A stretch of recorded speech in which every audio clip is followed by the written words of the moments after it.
future. So today we are going to study the next topic, that is classification in diversity of living organisms. So what is classification? A basic reading. So classification is something we are grouping. Okay. So here what we are grouping? Animals we are grouping in order to prevent the confusion. We know living organisms are different types.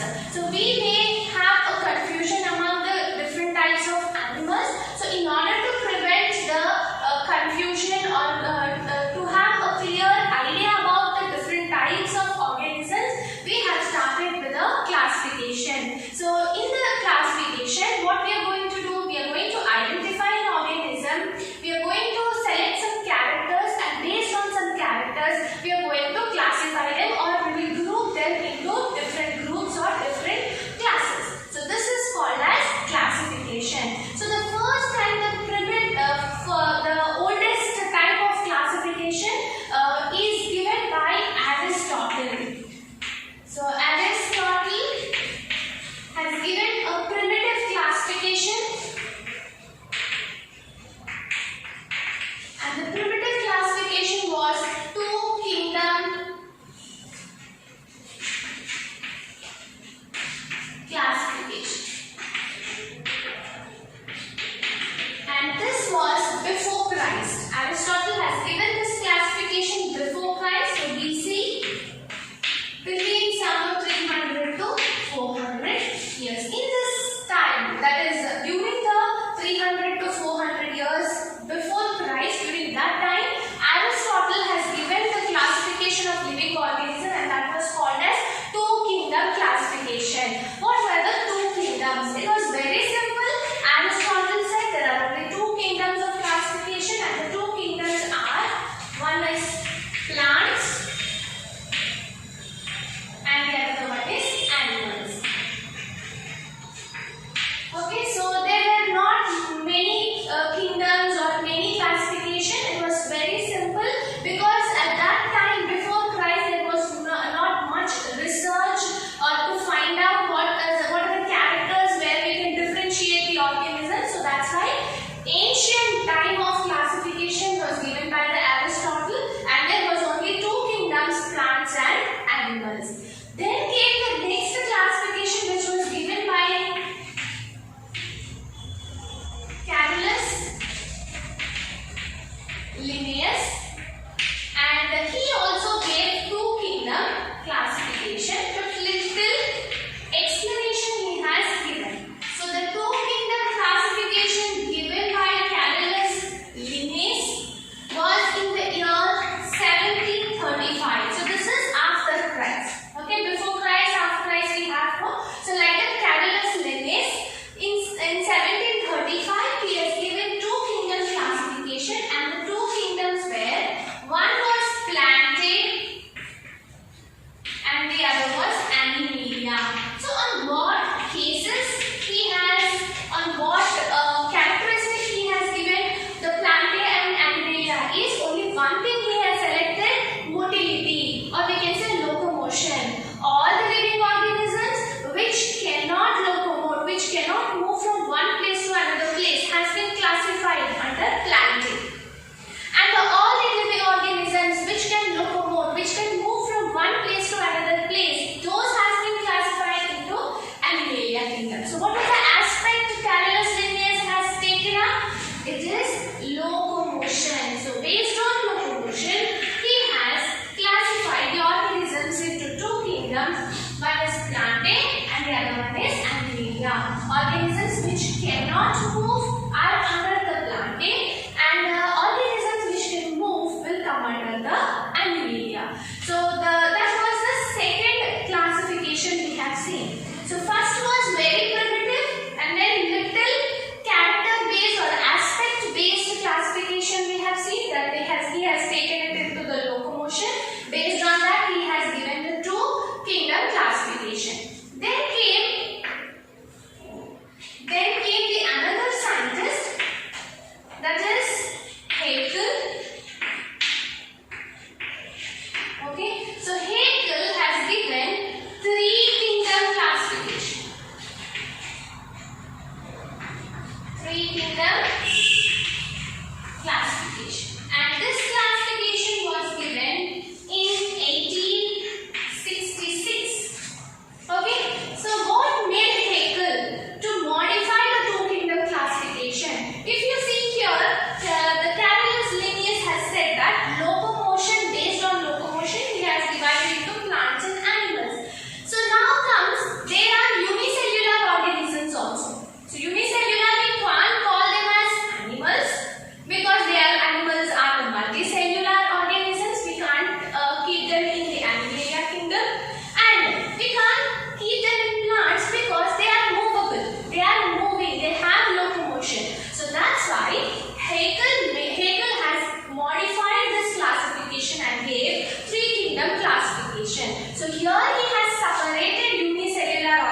see the other classifications.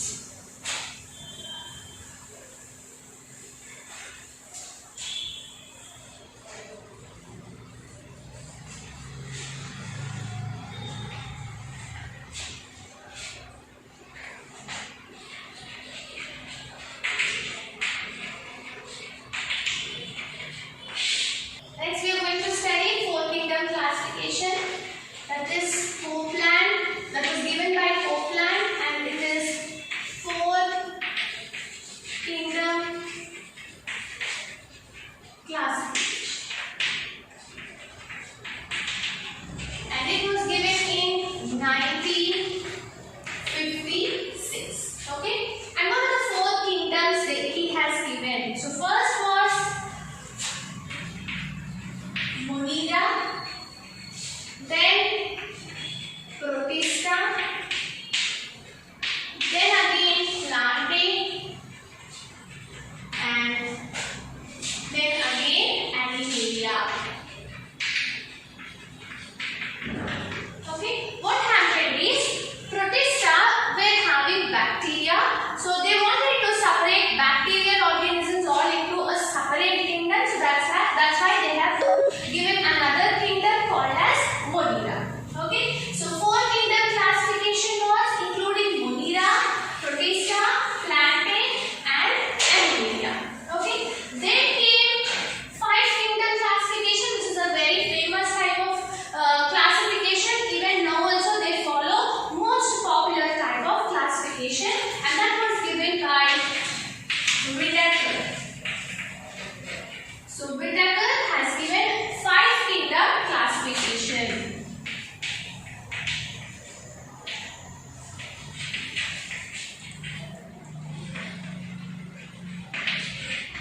And this was given in 1969. So in 1969, Whittaker has given five kingdom classification. So here they wanted to separate fungi into a separate kingdom. So till previous classification, fungi was under Protista, but they wanted to separate fungi because it was having more number of species, that fungi was including many number of organisms. So that's why they wanted to separate it from the Protista. So here they have given five kingdom classification. Again started up with Monera, Protista, then fungi, then Plante, and Animalia.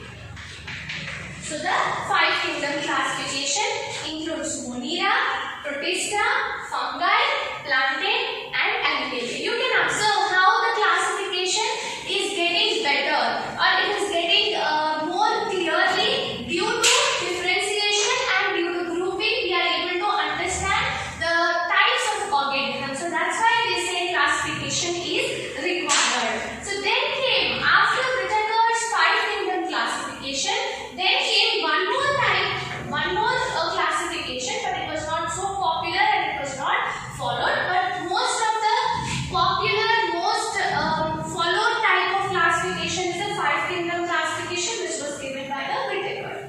Now, who gave the six kingdom classification? It was Moose. He has given six kingdom classification. Why did they come up with six kingdom classification? Is in Monera they were having types of bacteria. They were archaebacteria and eubacteria. So in order to separate Monera, they have come up with a six kingdom classification, and this was given in 1977. So in 1977, Moose has given six kingdom classification. So what are those kingdoms? Six kingdoms. So they have split Monera into two separate kingdoms, and they are, one is Archaebacteria, then Eubacteria, Then again same. Protista. They did not separate anything further. Only Podia they have separated. Fungi. Then planting. And then Animalia. Understood, students? So these were the different types of classifications so far given. In them, among the six, we have studied six types of classifications, right? So first was Aristotle's classification. It was only plant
species is nothing but basic unit for classification.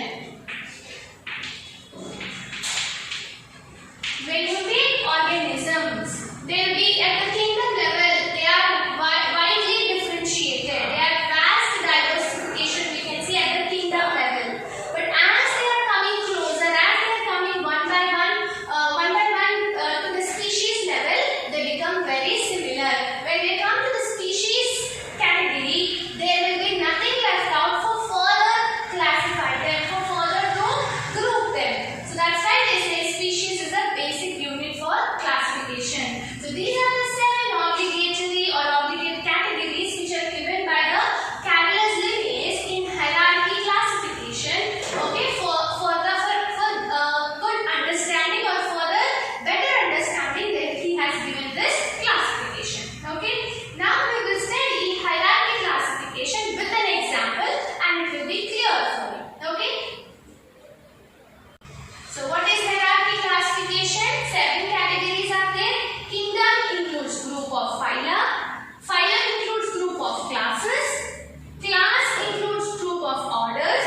Order includes group of families. Family include group of genus.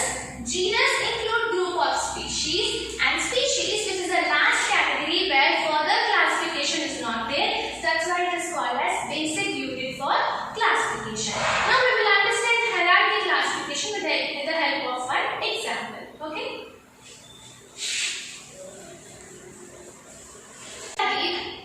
So we have studied 5 kingdom classification. We will take that whichever classification and we will try to further understand the remaining hierarchy classification. Okay. So kingdom, we will take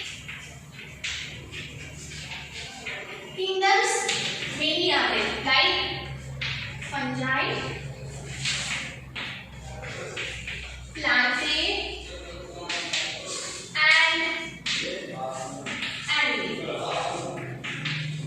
So here we will take animalia kingdom, we will take kingdom animalia, and then we will understand the next category. So that is the phylum. So what I said, phylum includes classes. Okay. Now the kingdom type, many kingdoms are there: fungi, plantae, and animalia. So animalia kingdom includes what type of phylum? Okay. So first we will see phyla, and then we will take one phylum example, and then we will see the classes. So kingdom animalia has phyla. Example, many will be there. Example, I am giving you 3 phyla. So Annelida, which includes all worms. Then Animalia includes Arthropoda, which is a phylum related to insects. And then phylum Chordata. So this is a phylum related to the organisms who are having a backbone, that is vertebral column. So these are the 3 phyla under which kingdom? Kingdom Animalia. So kingdom Animalia is holding what? Group of phyla. What are the group of phyla? Phylum Annelida, phylum Arthropoda, and phylum Chordata. Okay. Now among these 3, we will take one phylum and we will understand what are the classes under phylum Chordata. Okay. So this phylum we will select. So phylum Chordata. So what does phylum will have? Phylum Chordata will have group of classes. So the group of classes under phylum Chordata we will see. So it includes amphibia, amphibians. Okay, this is one class under phylum Chordata. Then class Reptilia. Okay, this is one class under phylum Chordata. And then Mammalia. This is also one class under phylum Chordata. You are able to understand, right? So Animalia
a family.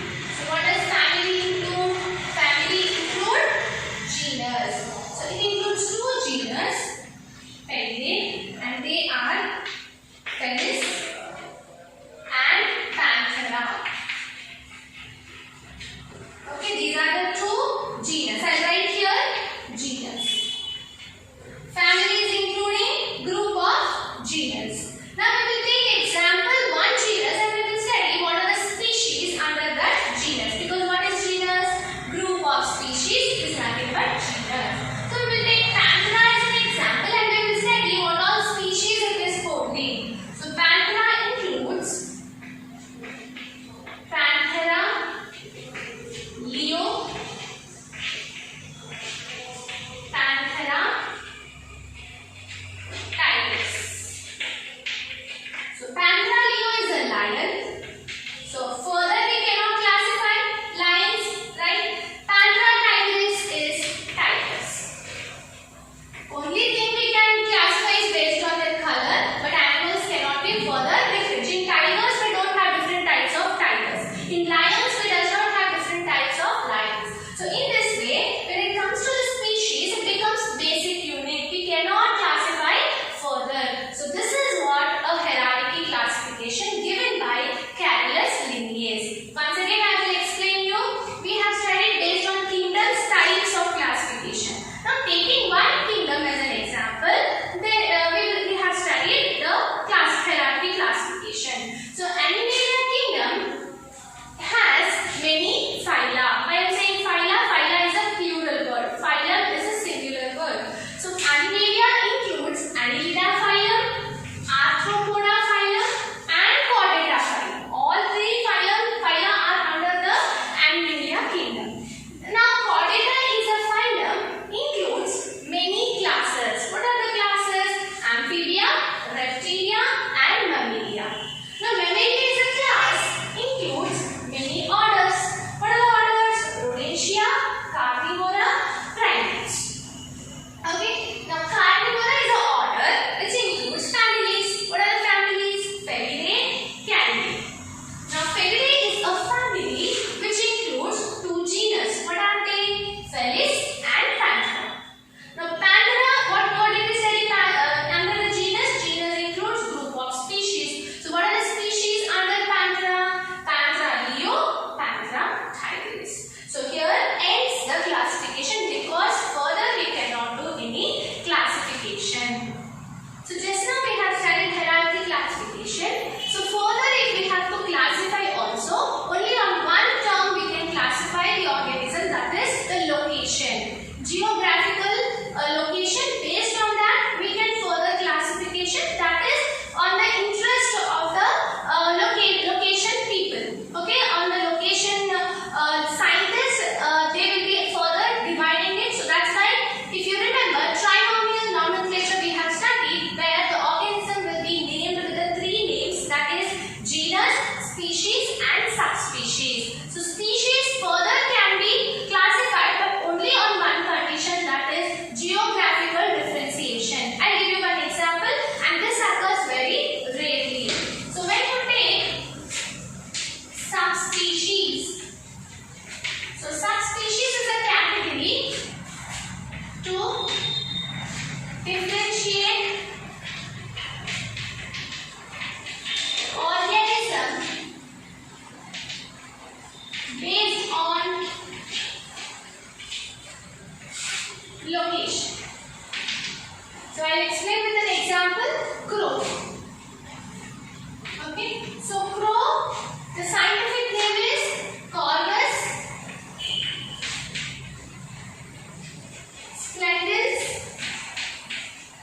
splendens in India. In India and in Pakistan, they call, okay, in Pakistan they call crow, the crow is having a scientific name called as Corvus splendens. When it comes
So